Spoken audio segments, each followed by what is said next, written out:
How you see peace in the world right now? Peace is threatened by multiple factors. The irony is that the country which had taken the lead in commemorating or the need for maintaining peace is the United States.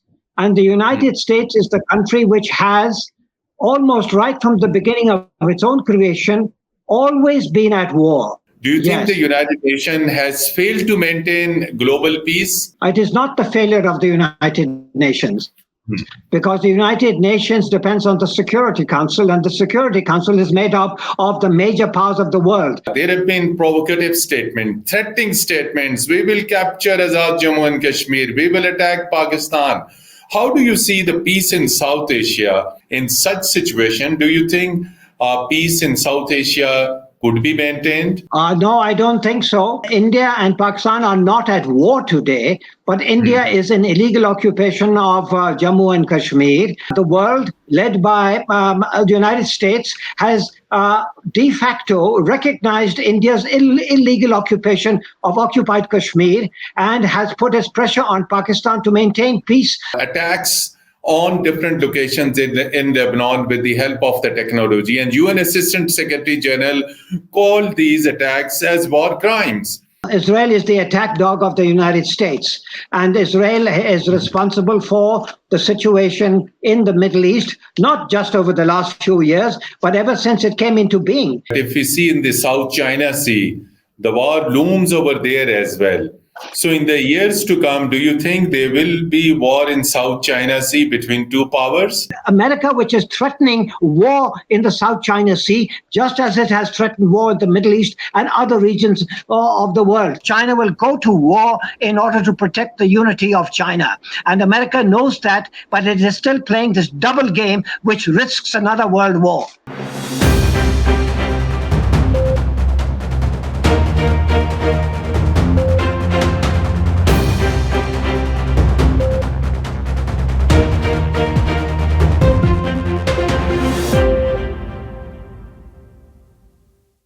Bismillahirrahmanirrahim. Hello and welcome to program Insight in VNews English. Dear viewers, the world is observing today Global Peace Day, and peace is very, very important thing for different factors, for socioeconomic development of the different countries, societies. Without peace, there cannot be any concept of development, living, business, economy, and everything. Everything in the world is linked with the peace.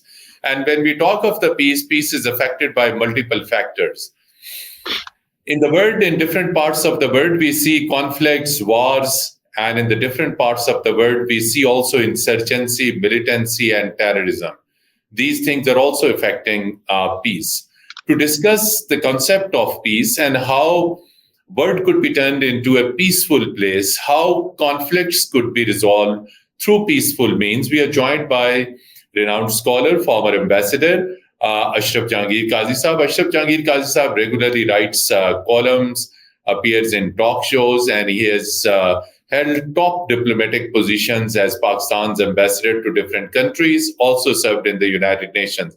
Ambassador Ashraf Jehangir Qazi Sahab, very warm welcome to program Insight in VNews English. Please share today, world is observing Peace Day. So how you see peace in the world right now? Peace is threatened by multiple factors. Mateen Sahab, thank you very much for inviting me to your talk show. And today, of course, is a very important day. This was set up by the United Nations at the initiative of the United States. And the United Nations was set up after World War II in order to ensure that there would be no more wars in the world, which had cost so many millions of lives and destroyed entire societies and countries. And that was the whole purpose of the creation of the United Nations after World War II. And but the irony is that the country which had taken the lead in commemorating or the need for maintaining peace is the United States. And the United States is the country which has, almost right from the beginning of its own creation, always been at war. It has been at war at home, where it eliminated the Native American population known as the first Americans. That was a major genocide. And then, of course, it built itself on the basis of slavery. And then after that, it has constantly been at war, both at home from the East Coast to the West Coast. And after that, especially after World War II, it has been at war in the Middle East, in South Asia, in the Far East, in East Asia.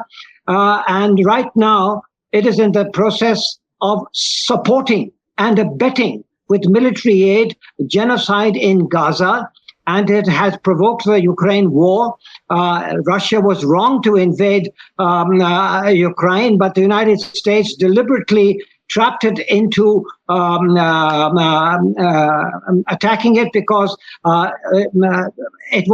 America was expanding NATO right up to the border of Russia along the historic invasion routes of Russia. And this is something no Russian government could tolerate, because Putin would have been thrown out if NATO had expanded itself right to the border of Russia. So, and right now, America is also threatening China with war in the Taiwan Straits. So we have the irony that the United States, which has been behind this initiative for International Peace Day, is itself the chief culprit as far as the lack of peace in the world today.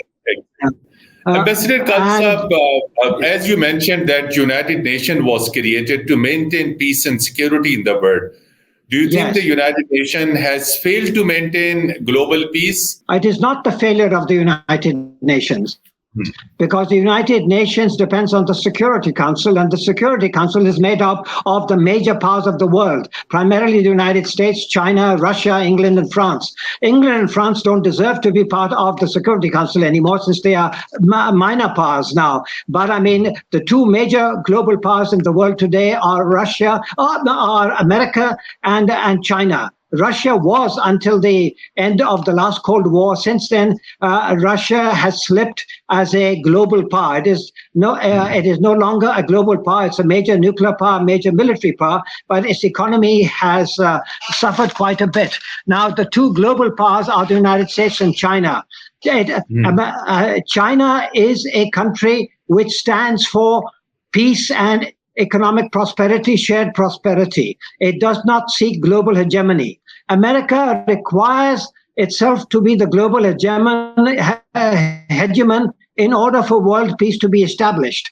Although there is a constitution for the world, which is in the UN Charter. If we all agree to follow the UN Charter, we would have peace. But the United States is unfortunately involved in war situations, including it has destroyed almost 7 Muslim countries in recent decades. Iraq, Afghanistan, Libya, Yemen, all of these countries it has been at war with. It has almost totally destroyed them. So, I mean, the biggest irony is that America is the biggest warmonger in the world today, and it is leading the campaign for world peace. Ambassador Qazi Saab, if we look into the South Asia, Pakistan, India, and then both countries borders a significant portion with China. Pakistan borders with Afghanistan. But first, if we look into Pakistan's eastern neighbor, that is called India, there have been provocative statements, threatening statements. We will capture Azad, Jammu and Kashmir. We will attack Pakistan. How do you see the peace in South Asia, keeping in view such threatening statements from Indian Defense Minister, from Indian Prime Minister, and from several other leaders? In such situation, do you think peace in South Asia could be maintained? No, I don't think so. India and Pakistan are not at war today, but India is in illegal occupation of Jammu and Kashmir. And Jammu and Kashmir is, according to international law, according to UN resolutions, disputed territory. It is neither the territory of India nor the territory of Pakistan. It is a dispute between these two countries. Both India and Pakistan are formally parties to that dispute. And Pakistan is on the right side of international law, because Pakistan seeks a settlement in accordance with the wishes of the Kashmiri people. That is in accordance with a plebiscite.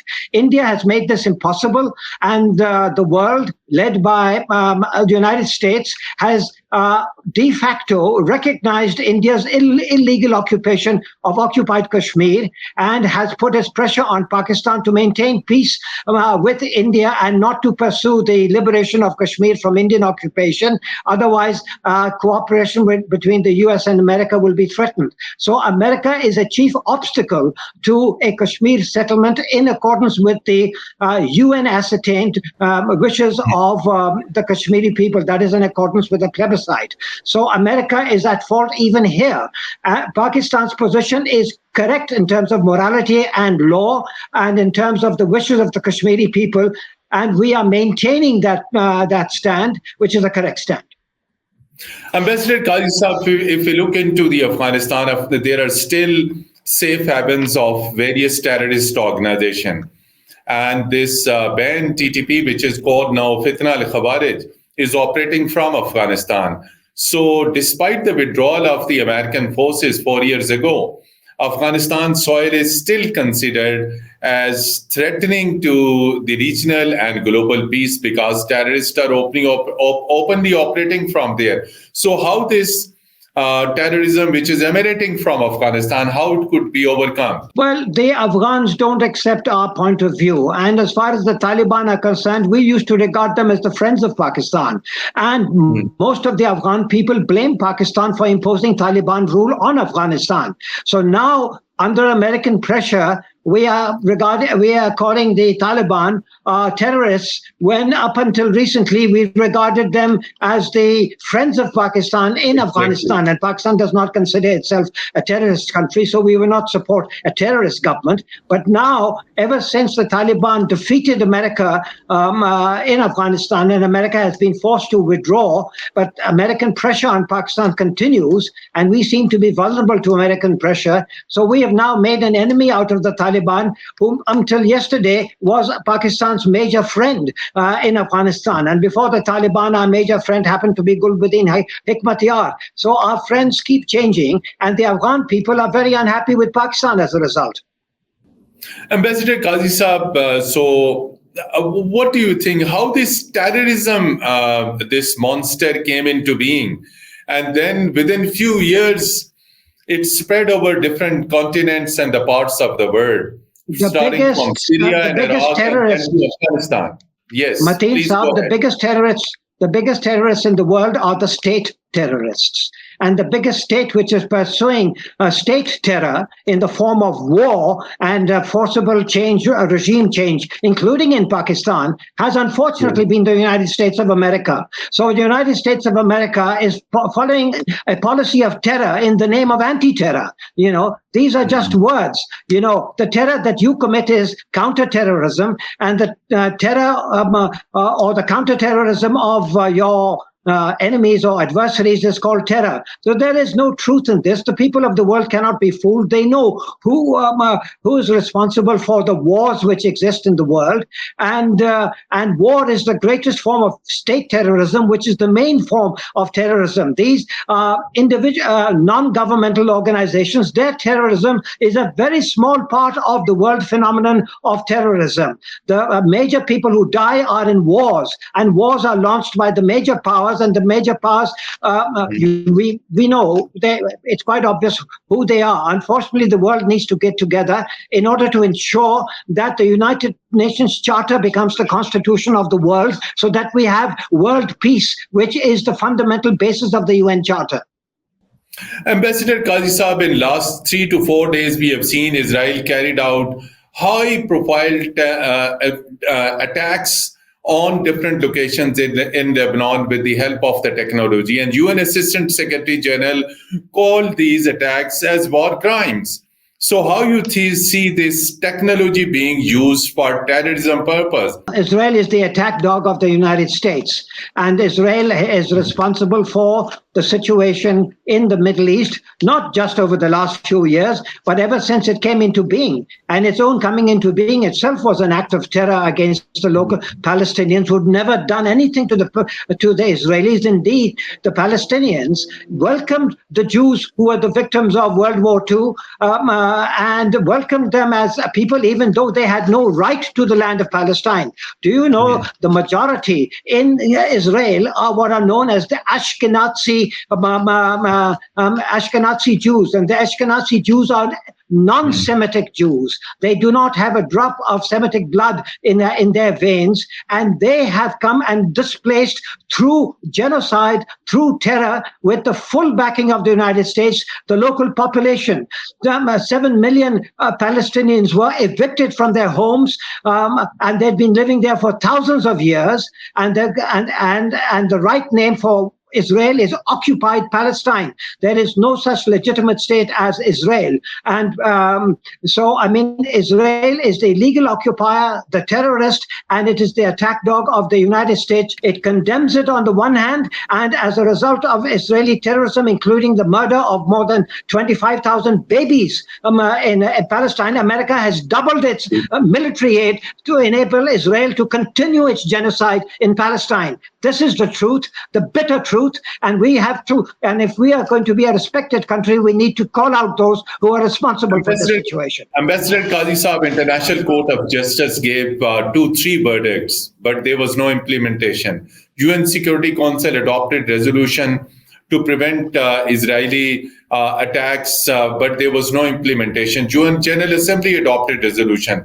So where do you think? Do you think the world order and the United Nations and international law, it's all on the verge of complete collapse because the aggression in Gaza is continuing? The United Nations has, as you say, but quite rightly said there is a plausible case to believe that genocide is taking place in Gaza. But the actual investigation to permanently or finally determine whether genocide has taken place is a longer term process, and that's taking some time, and that is underway. But what is absolutely clear is that America totally opposes the action taken by the United Nations with regard to Israel's commission of genocide in Gaza. It totally opposes it because it supports Israel no matter, even if Israel commits genocide, America's support for Israel will not go down, although it will commit the hypocrisy of condemning it while increasing its assistance and facility, and it is providing active information and intelligence to the Israelis who are committing genocide in Gaza. This is the state of the world. This is the pathetic state of the world, and this is why the doomsday clock is now at 1 minute to midnight, and midnight means the end of the world because of climate change, genocide, and the threat of nuclear war. And Israel is right now in the process of expanding the Gaza war to Lebanon and is beginning to commit genocide there. The United Nations has already said that the exploding devices in Lebanon constitutes a war crime. War crime. And America pretends to be concerned, but is increasing its aid to Israel at the same time. Ambassador Qazi Saab, you very rightly said, but if we see in the South China Sea, the war looms over there as well. So in the years to come, do you think there will be war in South China Sea between two powers? Well, you see, the South China Sea is a sea that belongs to the nations of that area, and that includes China, and it also includes all the other littoral countries of the South China Sea. America is 10,000 miles away from that area. America has no business to try and limit the freedom of China's navigation in the South China Sea. South China is in negotiations with the other countries with regard to the freedom of travel, but America's warships are entering the South China Sea, threatening China's exit into the Western Pacific. So, I mean, it is America once again 10,000 miles away from its own coastline, where it is drawing red lines right next to the border of China itself. So it is America which is threatening war in the South China Sea, just as it has threatened war in the Middle East and other regions of the world. China China has said it will never give up on the one China policy. America recognizes the one China policy, while at the same time enabling Taiwan to become so strong that it might one day declare its own independence from China, which China says would mean war, because China will go to war in order to protect the unity of China. And America knows that, but it is still playing this double game, which risks another world war. True. Ambassador Qazi Saab, when we talk of Pakistan, there is no peace. Right? There are counter-terrorism authorities, there are counter-terrorism forces, but terrorism is emanating from Afghanistan. Then this Fitna al-Khawarij is also operating along with the border area. What strategy could be adopted in Pakistan, taking into confidence the political elements, the political powers, so that this terrorism within Pakistan could be eliminated? And if it is not done, we can't see that the trickle-down effect of all economic, socio-economic projects, including CPAC. So peace in Pakistan is vital for progress, for industrialization, for socio-economic development. Ambassador Qazi Saab. You need peace and stability in order to have economic progress, and economic progress is a precondition also for the establishment of a stable peace. Now, peace and stability in Pakistan has been threatened by the fact that we have not yet had an elections, the results of which have been accepted. We had elections on February the 8th. There was a particular result. That result was changed overnight, and as a result of that, there has been instability and resistance from the people in Pakistan. So what Pakistan needs to do is to respect the verdict of the people of Pakistan, so that we have a government which has the trust of the people and represents the interest of the people, on the basis of which we can have stability, we can have foreign direct investment in Pakistan. Pakistan can then progress economically, socially, politically, and then our voice will be listened by other countries in the world, even with respect to Kashmir and other issues. Right now, Pakistan is seen by many countries, unfortunately, as a failing state. And a failing state cannot have a foreign policy, because a failing state does not have a voice which is heard in the chancelleries of the world. So we need to address our domestic situation so that the people are satisfied, and the people are the source of legitimacy for any government in Pakistan. Ambassador Qazi Saab, you have been in the past, you have spoken on Islamophobia, extremism, and terrorism. Today, when you have spoken in depth, what do you think this rising Islamophobia in the West could be a reason of this rise in extremism and terrorism? Well, Islamophobia is a major problem, and it doesn't just it's the right, it's part of the rise of the right, it's part of the rise of people like Trump, who is an extremist and a racist. And then you have the Democrat, which is a complete hypocrite, pretending to be progressive while following exactly the same policies as Trump towards especially the Muslim world. And they try and blame the Muslims for all the problems they have at home, unemployment, etc. Whereas it is their own, right-wing extreme capitalism, in which, of course, you have a very small number, extremely small number of super billionaires in America who control more than half the economy of America. You can't blame Muslim countries for that. That is the kind of extreme state capitalism which they have there. This neoliberal capitalism, which is based on extreme inequality, and the state being captured by a very small minority, and there's no security for workers, no security for the majorities, and they blame the rest of the world, and particularly the developing world, and in particular the Muslim world, for their problems, so that they can go to war with the support of their people. And their press is completely controlled by the 0.01% who control the economy of America. Lastly, I would like to ask you, what is the way forward to maintain peace globally, to resolve conflicts, to prevent war crimes, to prevent wars? What could be the strategies? Make the United Nations effective. Make the United Nations. The United Nations reforms are essential. The Security Council, as it is currently constituted, is in conflict with the Charter of the United States, the spirit of the United Nations with the spirit of the Charter. The spirit of the Charter is the equality of countries and the establishment of peace. And we need the help of the great powers, but the great powers are exercising vetoes over the General Assembly, which is far more representative of world opinion than the Security Council. But the General Assembly is unable to legislate for the world in accordance with the UN Charter, which should be the constitution of the world in order to have peace in the world. Thank you so much indeed, Ambassador Ashraf Jehangir Qazi Sahab, for speaking to Program Insight, particularly on this very important day, Global Peace Day. And the thoughts that you shared with us are extremely valuable.